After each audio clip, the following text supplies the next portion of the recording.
as três principais escalas.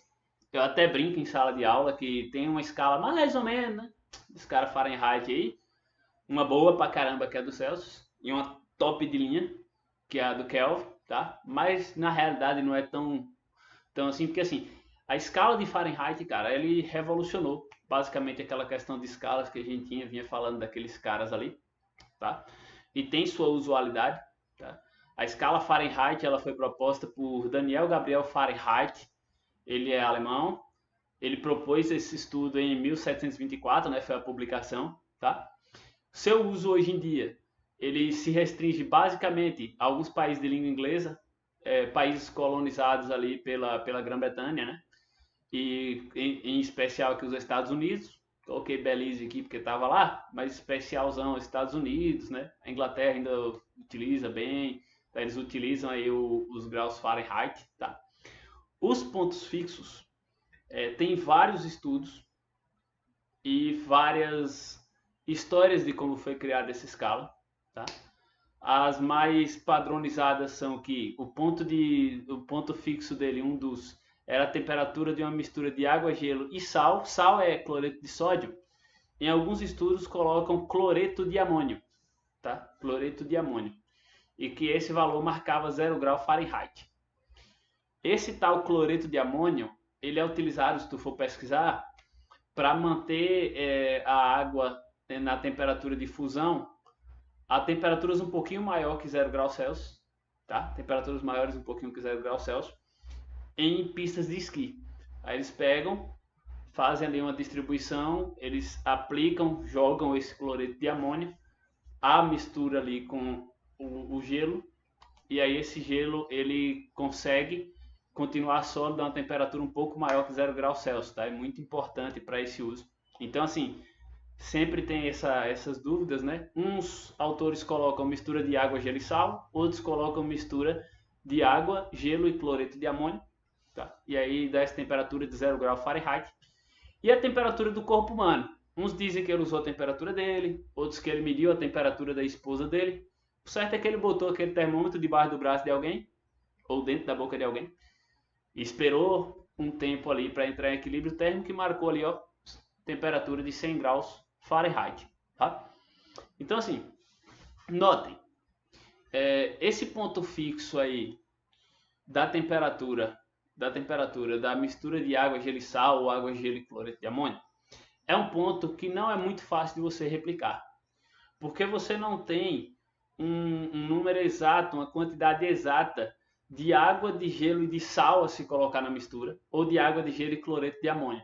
Cada lugar que tu for fazer, tu pode colocar um pouquinho mais, um pouquinho menos de sal, por exemplo. E isso já vai dar uma variação de temperatura. Um pouquinho mais, um pouquinho menos de cloreto. Isso vai dar uma variação.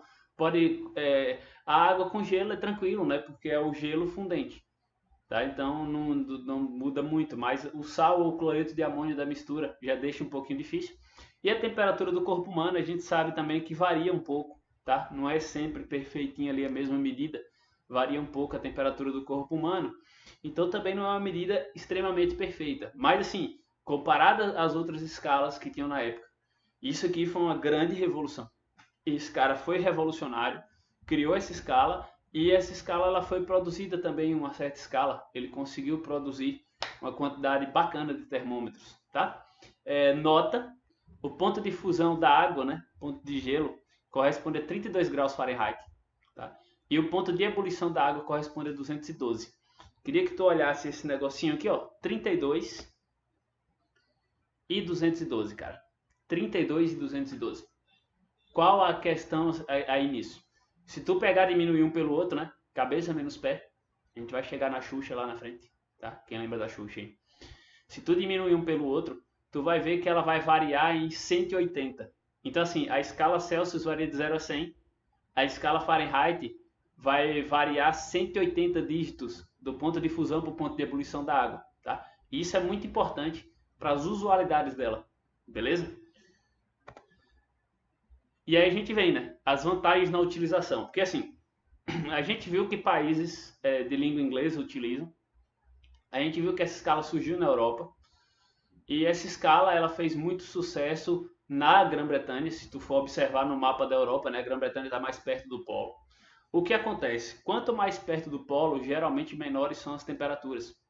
E em países de clima frio, se tu for usar a escala Celsius, tu vai ter muita temperatura negativa.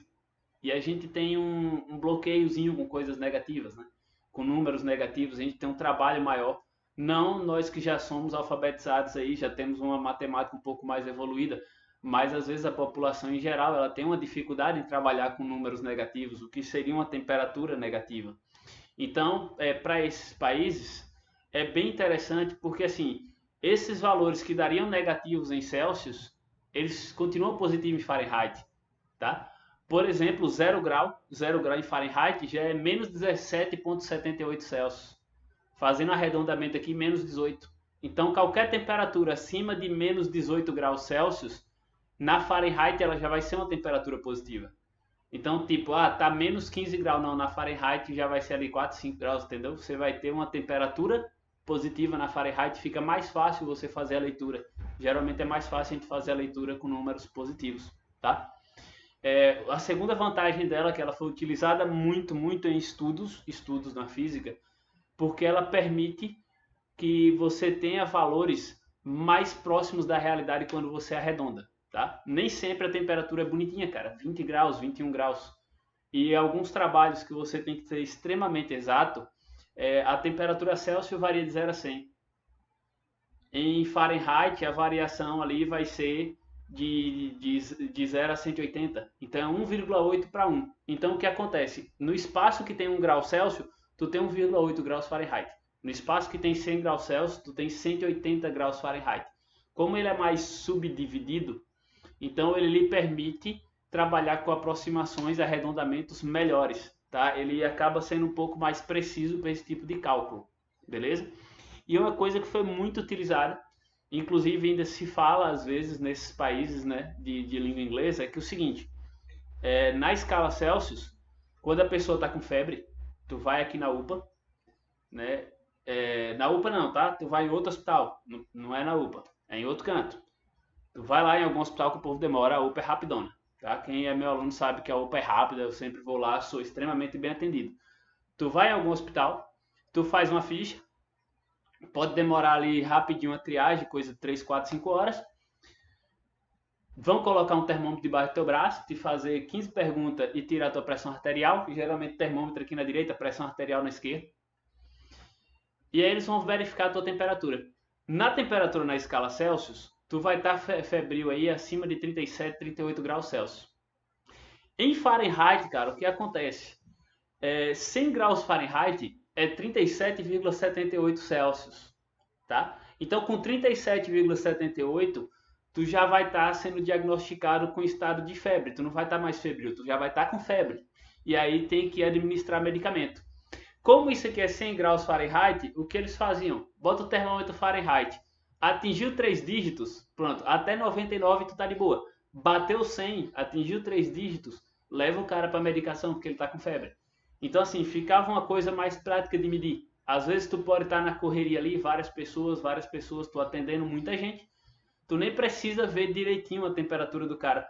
Tu só deixa a marca ali, ó, passou daqui dos 3 dígitos, leva o cara que o negócio é sério, tá? Então são as 3 principais vantagens na utilização, mas dessas aí eu destaco a questão das temperaturas frias, porque alguns desses países, principalmente os Estados Unidos lá, tem invernos rigorosos, né? Tem regiões lá muito frias, New England, a região de Boston, a região de Green Bay, a região do Alasca, então tem muita temperatura negativa, e aí é mais prático trabalhar com Fahrenheit por causa disso. Até temperaturas ali de menos 17 graus Celsius, tu vai ler ela positiva. E isso faz muita diferença, tá? Isso aí então é a temperatura em graus Fahrenheit. Lembrando, importantíssimo lembrar, se tu não anotou, anota aí, ó. Ponto de fusão da água, 32 Fahrenheit. Ponto de ebulição da água, 212 Fahrenheit. Muito importante para as aulas posteriores, tá? Escala Celsius. A escala Celsius, eu costumo brincar na sala que é uma das escalas mais tops que tem. Escala Celsius é boa pra caramba, cara. Ó, foi proposta por Anders Celsius, tá? Em 1742. Em 1742. Tá? Nós estamos em quase 300 anos aí na frente, ainda estamos usando de tão boa que é. A escala é usada em quase todo mundo, tá? Ela é uma escala praticamente padrão, daqui a pouquinho a gente entra nisso, o porquê, tá? Pontos fixos. Temperatura de fusão do gelo, 0 graus Celsius. Temperatura de ebulição da água, 100 graus Celsius. Perfeitão, cara. Ó. Fusão e ebulição de água, tá? Fácil de replicar. Variação de 0 a 100.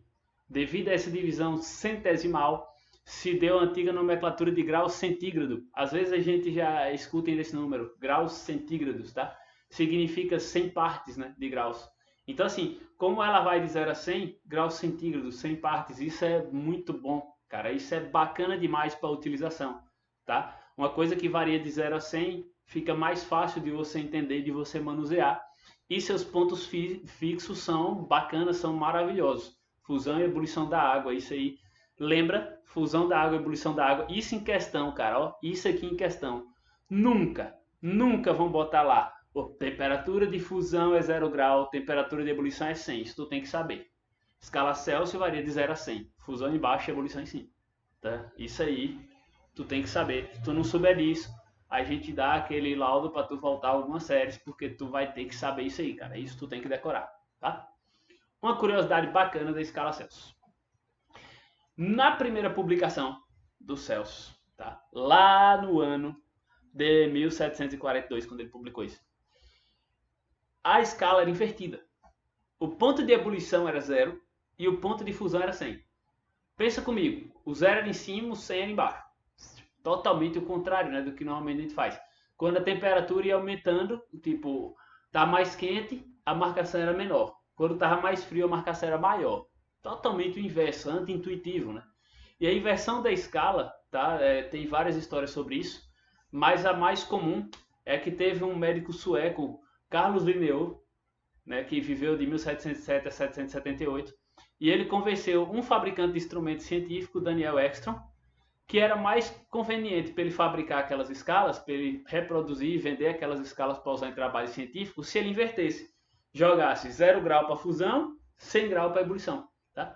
Uma curiosidade, então, Celsius ele usou os pontos, né, ao contrário do que a gente geralmente utiliza hoje na apresentação do seu trabalho, mas depois, com o tempo, isso aí acabou modificando por causa da questão da usualidade. Tá? Não é intuitivo. A temperatura, ficou mais quente, então a temperatura, o número diminui. Ficou mais frio, o número aumenta. Né? Totalmente anti-intuitivo. Então o que acontece? O cara chegou e falou, Daniel, inverte isso aí, cara. Vai fazer sucesso tu vender isso aí invertido. E fez sucesso pra caramba, tanto que ela é usada no mundo todo. Essa escala, ela é uma referência, inclusive, para a próxima escala que vai vir, que é a escala absoluta, a escala Kelvin. Essa escala, ela é muito boa porque ela é centígrada, ela varia de 0 a 100, porque ela usa os pontos fixos excelentes, fusão e ebulição da água, tá? E ela é muito boa para usar medindo temperatura no dia a dia, principalmente em países como o nosso aqui, intertropicais, que geralmente não tem temperaturas negativas em graus Celsius. Então, para a gente é bem intuitivo utilizar a temperatura em grau Celsius, é intuitivo pra caramba utilizar isso aí. Ela é das escalas comuns, né, das escalas usuais aí para medir temperatura no dia a dia, a melhor das escalas, certamente. E na física ela só vai perder para uma escala, que é a escala Kelvin. Essa escala Kelvin, tá? Ela veio de um estudo proposto por William Thomson, mais conhecido como Lord Kelvin. Tá? Ela foi proposta em 1848. E essa escala ela foi desenvolvida tomando como padrão, como base a escala Celsius. Ele fez o estudo dele tomando como base a escala Celsius, pelos motivos citados. Fusão e ebulição, belos pontos físicos, e variação centígrada de 0 a 100. Tá? Em unidade do SI, o SI é o Sistema Internacional de Unidades, tá, gente? É o padrãozão na física. Tá? O Kelvin, ele é a unidade padrão de medida de temperatura. Então, se tu for fazer um trabalho científico, tu pode até começar ele utilizando em Fahrenheit, tu pode começar ele utilizando em Celsius, mas para publicar, no final da publicação, com certeza tu tem que jogar aquilo ali para Kelvin. Kelvin é a medida padrão, tu tem que publicar aquilo com o grau que tu quis, mas tu tem que jogar ali e converter também para Kelvin, tá? E não deve ser precedido nunca, eu erro às vezes, alguns alunos já viram, e eu não erro na sala de aula, tá? Sala de aula, galera, eu não erro. Às vezes eu falo um negócio para ver se tu tá prestando atenção, tá? Deixa isso claro. O aluno às vezes acha que o professor erra. O professor não erra, cara. O professor, ele testa o aluno. Lembre-se disso. Eu vou lhe testar muito durante esse ano, mas não é eu. Estou lhe testando. Então o Kelvin, ele não pode ser presidido pela palavra grau ou graus, ou pelo símbolo grau. Eu até brinco o seguinte, né? A gente usa grau naquilo que é inventado, tá? A escala Celsius foi inventada. Ele pegou lá o ponto de fusão e ele jogou o valor que ele quis. A Fahrenheit, da mesma coisa. Ele pegou um ponto e jogou o valor que ele quis. Kelvin, ele fez todo um estudo matemático, cara. Fez todo um estudo bonitinho, fez toda uma publicação e ele colocou aquilo ali, ó. Isso aqui é absoluto, isso é da natureza, tá? Não fui eu que inventei, não fui eu que criei isso aqui. Isso aqui é da natureza, eu usei a Celsius como base, mas isso aqui é o que a natureza me mostra. E aí ele foi reconhecido com isso, não usa grau Kelvin. Toda vez que tu fala grau Kelvin, um professor de física em algum lugar do mundo morre. Isso é um estudo comprovado. Toda vez que tu fala grau Kelvin, um professor morre. Então abole isso, cara. É Kelvin. Grau Celsius, grau Fahrenheit e Kelvin. A temperatura é em Kelvin, tá? A escala Kelvin é importantíssima porque ela é a escala do zero absoluto. E o que seria esse zero absoluto? Vamos lá. Galera, volta aqui ao conceitozinho da aula anterior. Quem anotou num caderno aí, ó, viu uma galera anotando, joia pra caramba. Deus ama vocês e eu também, tá? A galera que não anotou, se quiser ir pro céu, começa a anotar as coisas, né? Zero absoluto é a temperatura mais baixa que pode existir, que é um estado térmico em que não há agitação térmica, tá? As moléculas vão estar ali em repouso. Deixa eu jogar aqui o que é temperatura. Temperatura é a grandeza que mede o grau de agitação térmica das moléculas ou dos átomos, tal. Tu escolhe, né? Temperatura mede o grau de agitação dos átomos ou das moléculas. Então o que eu estou te dizendo? Que as moléculas ou os átomos ali, eles estão sempre em movimento, tá? Quanto mais o movimento, maior é a temperatura. Quanto mais o movimento, maior a temperatura. Quanto mais calmo, quanto mais tranquilo, menor é a temperatura. Bacana? Então qual é a ideia disso aqui? Quanto mais calmo, a temperatura é menor.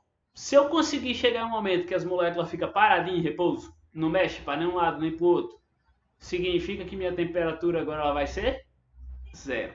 Nota que o átomo não mexer aqui não significa que o núcleo não está ali do átomo e que o elétron não está girando em torno daquele núcleo, tá? O elétron ele vai estar girando aqui dentro, só que a última camada ali do átomo não está pulsando, beleza? Está parado aqui, o elétron está girando lá dentro, o elétron não para de girar, tá? Mas não tem aqui, digamos assim, uma variação no tamanho, né? Ele não pulsa, o tamanho não fica pulsando aqui, então não tem movimento.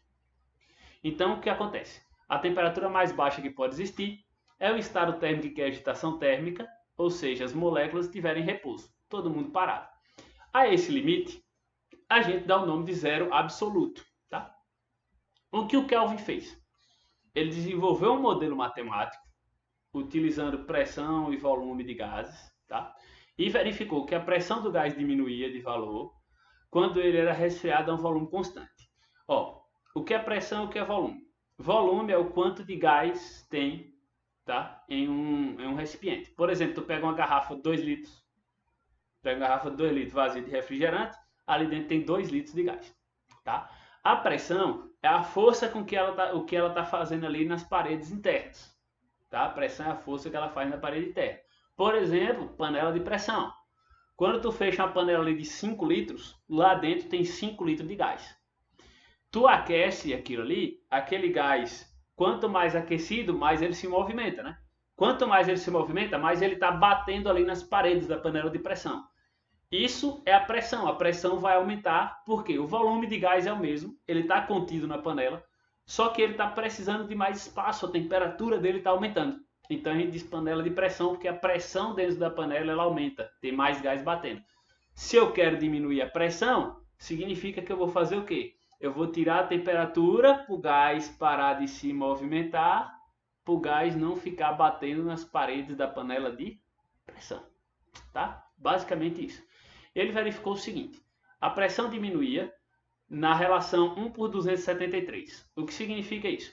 Se eu boto o gás lá com a pressão 1, eu tenho que diminuir 273 graus Celsius para a pressão ser 0.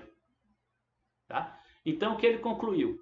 Que a pressão nula E para ser pressão zero tem que estar todo mundo em paz, bonitinho, paradinho, tá? Que nem vocês na sala de aula, todo mundo quietinho, aquela paz, aquele sossego maravilhoso vocês proporcionam. Então ele concluiu que a pressão nula seria quando o gás estivesse a menos 273 graus Celsius. Como a pressão é devida ao bombardeio, às batidas das moléculas na parede do recipiente, lembra que eu falei agorinha da panela de pressão? Quanto mais movimentada, mais as partículas vão bater ali, mais as moléculas vão estar batendo, mais espaço precisa, né?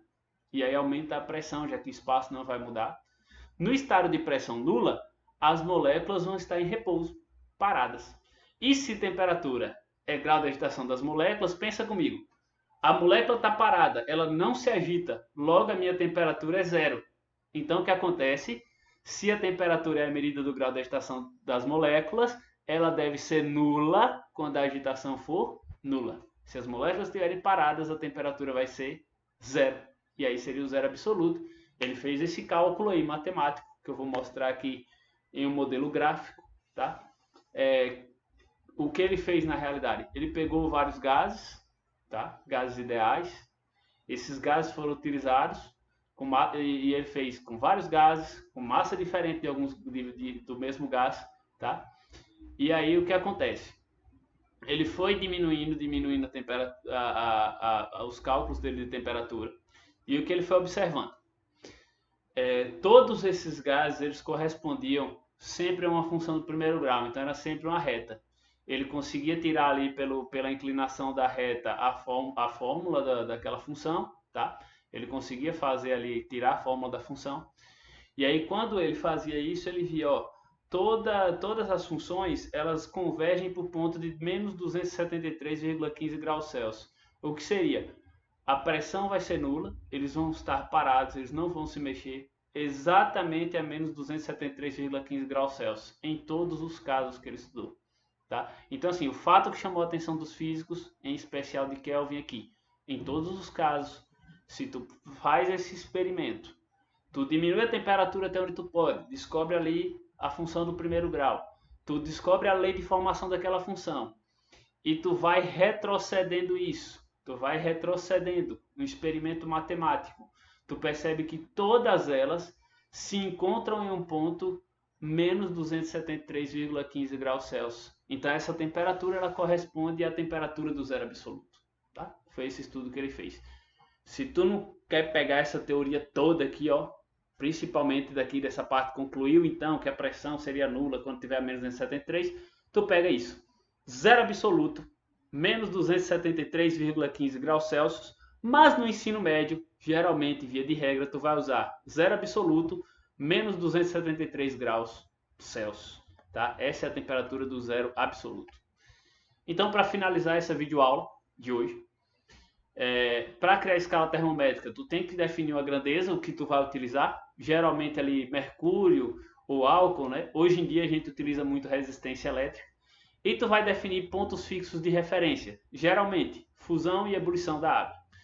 Para calibrar, tu vai colocar esse teu termômetro em contato com as duas referências, coloco no gelo fundente, espero descer ali, marco, desceu, marquei, e coloco o que eu quiser. Celsius colocou 0. Coloca ali na água em ebulição, espera subir, marca a temperatura que tu quiser, Celsius marcou 100. E aí tu vai graduar, no meio é 50 e tu vai fazendo as graduações, né? Se tu botou de 0 a 100, no meio é 50. Se tu botar de 0 a 20, no meio era 10, por exemplo. Que seria basicamente uma escala, a escala mais preguiçosa do mundo, tá? Então tu vai graduar essa escala e tu cria uma escala. Como eu disse, qualquer um, até eu, poderia criar uma escala termométrica. Ela prestar para ser usual é outra coisa. As mais usuais, Celsius, Fahrenheit e Kelvin. Fahrenheit, países de língua inglesa, geralmente ali mais importante de destaque os Estados Unidos e alguns países colonizados pela Grã-Bretanha. Celsius, praticamente utilizada em todo o mundo, tá? E escala Kelvin, a escala do zero absoluto, utilizada extremamente na física. Se tu vai fazer um trabalho físico lá na tua faculdade, tu vai ter que jogar isso aí para a escala Kelvin, tá? Quero agradecer a vocês pela aula de hoje, muito obrigado. Está sendo um período de crescimento para mim, tá? Uma nova forma de interagir com vocês. É muito estranho falar com vocês sem ver vocês. Confesso que eu já tô com saudade da sala de aula, até do trabalho que vocês dão, cara. Dá uma saudade pra caramba. Aguentemos esses dias de quarentena. Deixo aqui uma frase reflexiva para vocês, uma frase da grande compositora contemporânea aí, né, uma artista mundialmente conhecida, Anitta. Agora vai começar o combate, Kika Kika bate bate. Hoje vai rolar um fight. E o fight da gente contra essa quarentena, né? O fight da gente contra o coronavírus e, mais importante, o fight da gente contra as videoaulas, né? Que agora vão começar a bombar aí nos canais. Não sei se ainda essa semana, mas espero que sim. A gente já entra em comparação de escala. Vamos cantar a musiquinha da Xuxa nela. Só não vou fazer o cabeção do joelho e pé porque eu tenho que ficar sentado, tá? Agradeço a vocês que ficaram até aqui. Espero que tenham anotado. Espero quando voltar lá para as aulas a gente volte bombando aí nesse assunto. Quem tem sua fé, fique com Deus aí. Quem não tem, fique sozinho ou fique em família. E vamos nessa que tem muita coisa ainda para acontecer. Saudade de vocês. Valeu, muito obrigado.